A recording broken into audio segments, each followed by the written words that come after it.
CataracteCoach.com, rescuing that Argentinian flag sign. How would you recover from this run-out capsular tear? Watch carefully. Here we go. And look where the rex's edge is, and boom, out it goes. Now what do? It's already out to the zynolar attachment points, all the way out to the lens equator. Now what? Micro scissors. So a little cut there, alrighty, and continue this. Now you've got that one area of weakness. Do you enlarge even more on the rexus? Well, I like this idea of let's decompress a little bit, rock that nucleus, get it rotated a bit. But the question is, what do you do with that big flap there now? Do you create extra points of radialization, like a can opener style, so that you have a more forgiving tissue? Because right now, if you just have that one area in the bottom left of your screen, what's going to happen? Well, as you do some nucleus removal and you work within the bag, let's say, you could push down on the bag and cause that to rip around to the posterior capsule. But if you have multiple one of those, that's the idea behind the old can opener capsulotomy technique from long ago. You'd be able to spread that around to all the areas and you wouldn't have as much of a risk. But let's take a look. Going in with the phaco probe, just aspirating. Oh, that's an IA probe. IA probe, just to aspirate, get out that liquefied lens material. So that's a good move.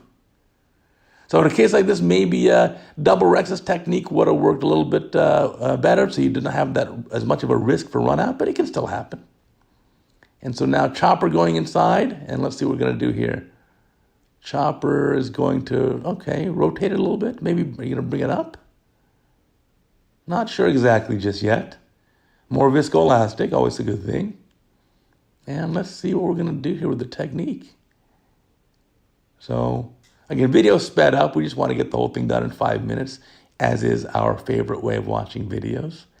So let's see. It's kind of a mystery to me at this point. What would you do? Well, what I'd do, I'd want to enlarge the rexus a little bit more and then bring the nucleus up out of the bag. I don't want to operate in the bag too much because I'm worried that, there you go.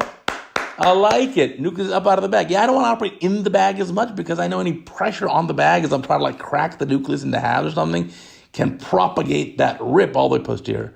So I do like the technique here. And now just using a forceps. Look at that, forceps and a chopper just to poke into it and split it. Fantastic. A manual just splitting of the nucleus there in the anterior chamber. And again, not a terribly dense nucleus, so you should be able to aspirate this down pretty easily. I like the technique here. Beautiful. So let's see what else we got. All right. Phaco probe going in, and now the pieces are there, just yours for the taking. And just emulsify them up a little bit here, a little bit at a time. And those will come out pretty easily. And then the questions now you're going to get to is, all right, nucleus will come out pretty easily. You got that covered. But for cortical cleanup, got to be very careful in doing the cortex removal in this case, right? Because in this case, you don't want to pull on that anterior capsular flap that you have there because that'll rip right out too. So let's see the technique here. You can do a bimanual or coaxial. So coaxial. You may want to do that one area where the run out was, do that one last.